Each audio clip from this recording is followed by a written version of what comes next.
Бисмиллах, альхамдулиллах, вассалату вассаламу аля расулиллахи саллаллаху вассалям. Аллахума шрах ли садри ва яссир ли амри вахлюль ухдатам мин лисани яфқаху каули. Аллахума аллимна ма янфауна ва анфa'на бима алламтана ва зидна илма. Субханака ла илма лана илля ма алламтана иннака антал алимуль хаким. После этого мы задержались на 29 минут. Сказали, на следующий урок начнем в 9:30. Иншаллах, будем начинать на 9:30. Ну, технические неполадки, как говорится. У нас был сегодня урок в Исламском университете Украины, онлайн-режиме «Недуги сердца». Итак, мы говорили, тема у нас была общая, если сказать. Тема у нас была «Не радуйся, о роскошествующий». Итак, мы говорили «Благо, испытание, экзамен». Второе мы сказали «Роскошь в этом мире, причина лишения благ мира вечного». Также на третьей теме мы остановились, как говорится, под теме. О наслаждениях в этом мире раб Аллаха будет непременно спрошен в судный день. Там мы остановились как раз. Всевышний Аллах сообщил в своей книге, что о наслаждениях, которые испытывает его раб в этом мире, он непременно будет спрошен в судный день. Благодарил он за них или нет? Все равно Аллах будет спрашивать. О чем имеется в виду, будем рассказывать более детально. Всевышний сказал в смысловом переводе: в тот день вы будете спрошены о благах. Сура «Страсть к умножению» называется. И так дальше Муджахид, муфассир, он ученый Муджахид, он Муджахид ибн Джабр называется, последователь сподвижников, он имам, факих, авторитетный ученый, передававший много хадисов, в том числе от Ибн Аббаса, от Аиши, Абу Хурайра, Са'д бин Аби Вакаса, Абдулла бин Умар и других сподвижников. Он является знатоком хадиса и толкователем Корана. И искусным чтецом он является, Кари, он также является. Муджахид сказал в этом аяте, то есть о каждом из благ земной жизни. Аллах спросит о каждых благах. Аллах даровал тебе жизнь? Даровал. Здоровье даровал? Аллах даровал. Аллах даровал тебе возможности разных видов? Даровал. И что ты сделал с этими возможностями? Аллах спросит. Са'д бин Джубайр сказал, даже о глотке меда спросит Аллах. Это передает Ибн Кафир в Тавсире. Также Аль-Хасан Аль-Басри сказал, что насчет ни'мата, это имеется в виду «Валя тус'алунна йоума идин анин на'им». Хорошо, на арабском, если сказать. Хасан Аль-Басри сказал, к благам относит и обед, и ужин.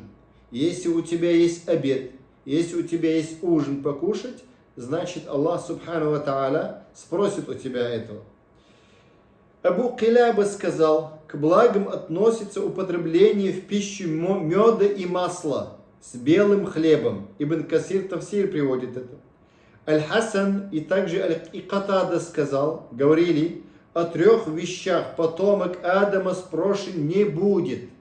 О трех вещах, повторяюсь, Ибн Адам, сын Адама, не будет спрошен. О трех вещах. Относительно всего остального его ждет допрос и расчет. Будет допрос и расчет остальных видов. За исключением того, что Аллах пожелает исключить. Три вещи – это одежда, которую он прикрывает наготу свою аурат закрывает. Кусок хлеба, необходимый ему, чтобы прожить в этой жизни, кусок хлеба. Не роскошь, не богатство, не, как говорится, не нужда, а кусок хлеба, чтобы сохранить свою жизнь, который не дает ему умереть, имеется в виду, с голоду. И дом, который укрывает его аурат. Аллах Субхану ва Тааля не будет спрашивать об этих вещах. Дом, как говорится, скромный. Скромный дом, очень скромный дом, Аллах Субхану ва Тааля не будет спрашивать его. Итак, баракаллаху фикум, этот Табарани приводит у себя сборники. Давайте вспомним историю трех самых великих людей исламского государства. Это посланник Аллаха, саллаллаху ассалям, Абу Бакр Умар, радiyallahu анхума. Передают они. Однажды посланник Аллаха, саллаллаху ассалям, вышел из дома и встретил Абу Бакра и Умара. Они оба были голодные. Он спросил, что заставило вас выйти из своих домов? в такой час обычно они вышли, то есть они вышли в обеденное время. Обеденное время, жара у них от 40 до 50 бывает. И в это время люди не выходили. И это было странно, потому что они были голодные. Что вас заставило выйти из своих домов в такой час? Они ответили: голод, о посланник Аллаха. Представляете? И он сказал: и меня, клянусь тем, чьей длани душа моя, заставила выйти из дома то же самое, и что вас заставило. Вставайте, он сказал. И они встали, и он направился к одному человеку из числа ансаров. Тот принес им гроздь фиников, на которых были незрелые, высохшие и свежие финики. И сказал он: поешь вот это, он сказал. И сам взял нож и зарезал овцу. Они поели мясо этой овцы, поели фиников и попили. Когда они утолили свой голод и жажду, посланник Аллаха, саллаллаху салям, сказал Абу Бакру Умар бин Хаттабу: клянусь тем, чьей длани душа моя, вы будете спрошены об этом наслаждении в судный день. Вас заставил выйти из ваших домов голод, а вы не вернулись, пока не испытали это блаженство. Хадис передал имам Муслим в своем сборнике. То есть за эти блаженства, которые они покушали, насытились. Поели финики, покушали мясо, напились, как говорится, шурбу. Шурба – это суп обычно. Если эти три самых великих людей, представляя этой общины, будут спрошены о блаженстве, если три человека, пророк, саллаллаху салям, Абу Бакр, Умар, эти три самых великих представителя этой общины будут спрошены о блаженстве, которое они испытали один раз после сильного голода. Так что же говорить о нас, постоянно принимающих пищу 3 раза в день? Тогда наше положение какое должно быть? И роскошество и богатство, теперь тема другая идет. Вопрос. Роскошество и богатство неразделимы. В большинстве случаев роскошество сопровождает богатство. Большинство случаев роскошество сопровождает что? Богатство. И неразрывно связано с ним. Однако не всегда богатство порождает в человеке привычку к роскоши.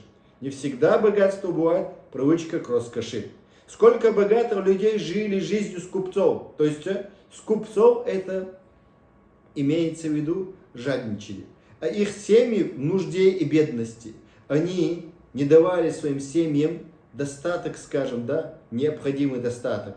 А сколько бедняков старались приобретать мирские блага любыми способами, как сегодня некоторые делают, и гнались за наслаждениями так, что из-за этого обросли долгами.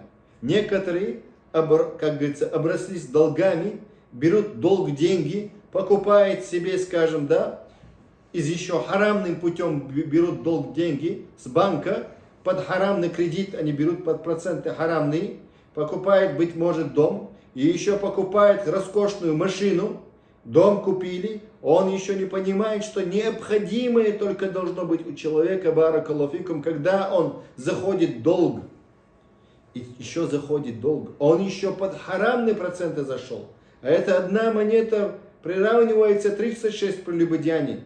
Или в другом версии сказано, как будто со своей матерью сделал прелюбодеяние человек. Или если женщина взяла, как будто со своим отцом сделала прелюбодеяние, до такой степени это грех. Также и равнодушие к мирским благам не обязательно сопровождается бедностью.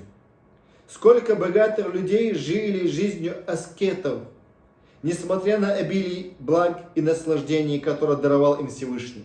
Некоторые богатые люди аскетами были. Да, были они, богатство у них есть, однако живут они средним образом. Речь не идет о том, чтобы человек отказывался от всего имущества. Нет. Аскетизм – это не значит, чтобы он отказался от богатства и своего имущества. Нет, не об этом речь. Своей торговли, чтобы он отказался, тоже не об этом речь у нас. И от всего, чем он владеет, не об этом речь. Не надо отказываться ни от богатства, не от своего имущества, а надо быть посередине, баракаллаху фикум, дабы избежать таким образом изнеженности и роскоши. Мы говорим о чем? чтобы изнеженности не было в человеке, в семье его, окружении и роскоши, то есть пристрастие к роскоши, чтобы не было, об этом мы говорим, чтобы наши сердца не заболели. То есть некоторые стремятся к роскоши и не разрушают государство, уничтожают свой же народ, когда, тем более, власть имущие крадут они государство, крадут они народ, власть имущие. Что становится после этого? Народ обнищает, потому что казну крадут. И если крадут, допустим, власть имущие. Итак, некоторые для роскоши крадут, некоторые для роскоши продаются. Продадут они что угодно, и родину продадут, и народ продадут, и религию продадут. Для чего? Для роскоши, чтобы он жил в золоте, шелке, чтобы он жил, чтобы хорошо, чтобы он жил, последние модели, чтобы машины имел он. Итак, баракаллаху фикум, роскошь, страсть к роскоши убивает общество. Страсть к роскоши убивает общество. Самого себя он губит, и свой народ губит, свое государство губит. Страсть к роскоши, кто бы ни был, власть имущий или простой, как говорится, гражданин.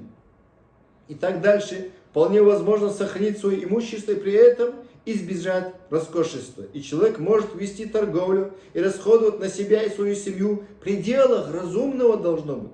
И подавать милостыню бедным и нуждающимся. Оставлять себе имущество, которое требуется ему для того, чтобы поддерживать свою торговлю и вести нормальную жизнь. Некоторые праведники раньше что делали? На 3 части делили свое имущество. Как в суре Нуни приводится Асхабуль Джанна рассказ, обитатели сада, про них рассказ. И этот богатый человек, он делил что? Он делил свой сад на 3 частей. Одну часть давал он бедным, другую часть вкладывал в свой сад, чтобы развивать этот сад. Третью часть он запасался.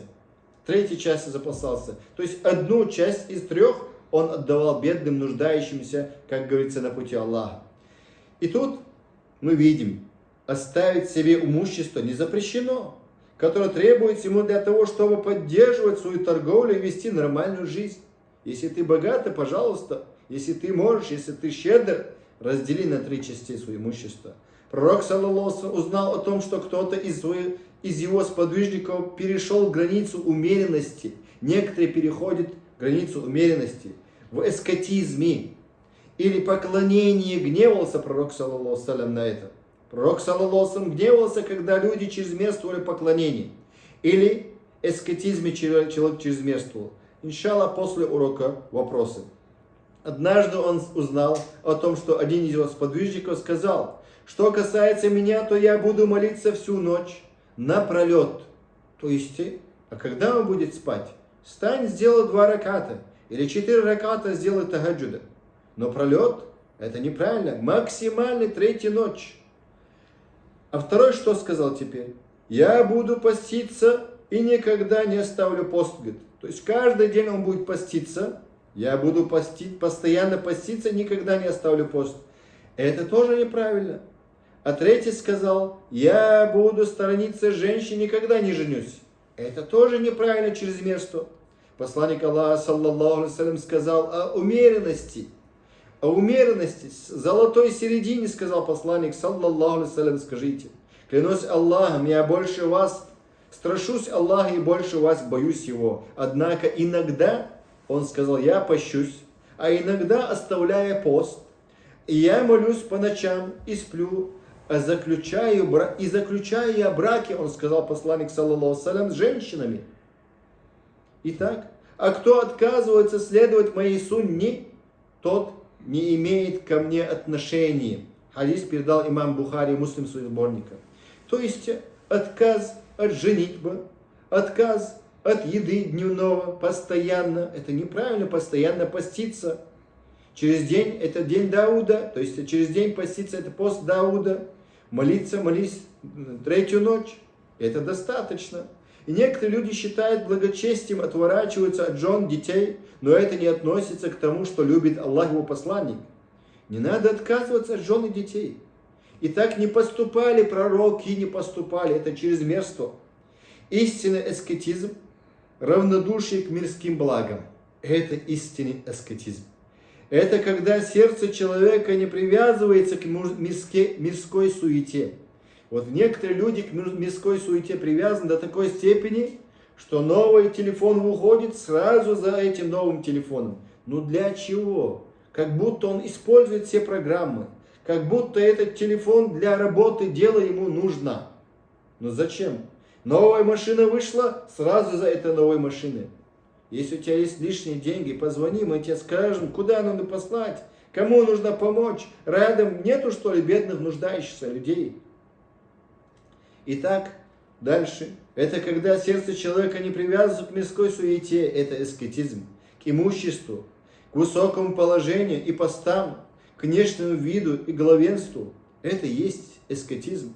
Как сегодня некоторые стремятся к верхушке, скажем, к власти, или какая-то группа людей начинает говорить, что мы главные, мы представители народа или такого-то государства, когда народ их не избрал, когда государство их не избрало, тогда это называется самозванцы, посягатели на имущество людей, на религию людей называется. То есть, если группа людей, 10 групп, скажем, из них одна группа говорит, мы главные, мы представители власти. Мы главные, то есть они не аскеты, они, получается, против, идут они закону ислама, против нормального фитрата, естества людей идут даже. То есть они не аскеты, они золимы. Почему? Потому что не по выбору, когда должен был быть совет, единый совет созданный, самых лучших людей выбирает из этого совета. И тут он говорит, а когда сердце человека не привязывается к мирской суете, к имуществу, к высокому положению и постам, к внешнему виду и главенству, тогда это аскет. Тогда ему можно доверить, если выберут его из этих, как говорится, 10 групп, или 10 тайпов, или 10 народов, или 10 городов, или 10, скажем, областей. Выберут, если лучших кандидатур, и потом изберут из них же самых лучших людей, самых богобоязненных своими условиями, конечно. Современное проявление роскоши. Что такое теперь современное? Именно сегодняшняя проблема. Проявление роскошества. Современное проявление роскошества. В нашей сегодняшней жизни можно обнаружить самые разные проявления роскошества. Приведем примеры. Я сейчас перечислю то, что успею, иншаллах, расскажу. Первый из них – чрезмерное внимание к волосам. Пророк, саллаллаху салям, не запретил нам ухаживать за волосами. Наоборот, он сказал, «Фаль-акрим», пусть он почитает, если есть волосы, он сказал, посланник, саллаллаху салям. Но почтение волос, в этом подробности говорится, если успею, расскажу. Подробности говорится, не каждый день сиди в парикмахерской или перед зеркалом, пожалуйста. Через день достаточно. Если у тебя есть волосы, ухаживай. Если у тебя есть тело, ухаживай. Но не каждый день. Дальше, второе он тут говорит. Чрезмерность гигиене и украшение себя, говорит. И это тоже чрезмерство, если будет в этом, это уже роскошество. Чрезмерство гигиене. Сидят в ваннах, извиняюсь. И дальше можно привести подробности. Третье, что чрезмерность покупки очень дорогой фирменной одежды. В этом тоже есть роскошь у людей. Люди просто-напросто себя губят, идут в долги. Или есть у них долги, они должны были заплатить долг, но не покупать себе роскошную одежду. Или, баракаллаху фикум, дальше есть подробности. Четвертое, чрезмерность в еде и питье. Это тоже чрезмерность нельзя, запрещается, если есть страсти у человека. Пятое. Свадебные торжества. Некоторые делают свадебные торжества, губят себя, свою, как говорится, быть может, жениха губит или невесту губит, усложняют. И некоторые, когда видят такие свадьбы, даже отказываются жениться или выходить замуж. Шестое теперь. Покупает дорогие телефоны или аксессуары или номера. Будь это на телефоны, будь это на машину, покупает дорогие номера. Для чего? Для чего? Показать себя глупым для всех людей. А люди думают, смотри, он сколько заплатил. Да, глупость. Глупость называется. 7. Автомобили, украшения к ним, их номера. Их номера. 7. Это называется подтема. 8. Чрезмерство строительства дома и обстановки. Итак, тут тоже есть подробности, будем рассказывать на следующих уроках. 9. Чрезмерность найме прислуги. В некоторых прислугах прислуга не запрещается. Машина не запрещается нам. Чрезмерное строительство дома и обстановки, это запрещается. Однако обстановка должна быть нормальная, средняя, если ты богатый. Если ты богатый, средний дом сделай. Но не чрезмерствуй, пожалуйста. Некоторые, как на Кавказе любят некоторые жить, построят большой дом, а тут маленькая, как избушка. В этом избушке они живут. В этом избушке они живут большинство. Кухня у них там кушают, там живут, а дом у них большой. Иногда открывают, как музей ходит туда. Иногда. Иногда такие гости, когда приезжают, для этого у них. Это чрезмерство. Строительство домах и обстановки. Некоторые тратят на дома столько имущества, валь-яза билля, и чрезмерствуют таким образом. Итак, чрезмерство найме прислуги. У некоторых прислуги до такой степени одна не хватает. На каждого ребенка у них прислуги. На каждую еду может быть прислуга. На каждое дело у них прислуги. Чрезмерство нельзя. 10. Чрезмерность в отдыхе и развлечениях. Некоторые чрезмерствуют в отдыхе. Когда едут на отдых, они уйма денег тратят. Как некоторые едут, допустим, в Европу, или, скажем, на море, в ту сторону, они уйма денег тратят. Когда им говорят, дайте помощи для помощи религии Аллаха, для поддержки давата, для поддержки принявшей ислам, развития ислама среди них, нет, у них нету денег. Однако для отдыха, роскошный отдых я имею в виду, не средний отдых, а роскошный отдых, у них есть для этого денег. Чрезмерность отдыха и в развлечениях, разных видов развлечений, у них достаток бывает, у них много денег бывает. Однако, когда говорим, что для требующих знаний нужно деньги, мы послали бы требующие знаний, сделали бы определенный контингент людей из требующих знаний, принявший ислам, будь это, или этнический мусульман. И в каждой общине, в каждом городе нам нужно минимально по 2 человека в каждой мечети, чтобы были требующие знаний. Общество, у них возможности большие, но никто не подходит. Мало кто подойдет и будет спрашивать, есть ли бедные люди вокруг, есть ли нуждающие сироты. Мало на пальцах пересчитать. На одной руке, можно сказать, бывают такие люди. Мало кто подходит. Требующие знаний нужны? Нужны нам. Это самую большую пользу кто приносит. Вторые люди кто? Те, кто занимается общественными делами, работами. И так дальше. Бедным, нищим людям помогать. Баракаллаху фикум. И сколько у нас тем, бабу закате 8 частей категорий, 8 категорий людей. Но когда мы говорим им, что нужно помочь, это он себе делает дело, не для меня, не для мечети, не для исламского центра он делает это. Он делает для себя вклад, как в банк отложил деньги, но этот банк, который он будет откладывать на судный день, не нужно охраны, не нужно бояться за то, что ты потеряешь деньги. Ты даешь Аллаху Субхану ва Тааля. Ради Аллаха то, что ты сделал. Начни с своего города, начни своих родственников, самых близких сначала. Некоторые начинают спасать все другие континенты, оставляя своих близких, свою мечеть, свой поселок, свой тайп какой-то, свой род, своих близких оставляя, начинает с других мест. И это называется зульм. Посланник Аллаха сказал, саллаллаху алейхи Муазу, что возьми у богатых и дай бедным, когда он послал его в Йемен. Возьми у богатых, дай бедным, дай нуждающимся, дай тем, кому нужно развитие. Среди, как говорится, да, своих, баракаллаху фикум, в первую очередь. 11. Приобретение вещей. принадлежавших знаменитостям.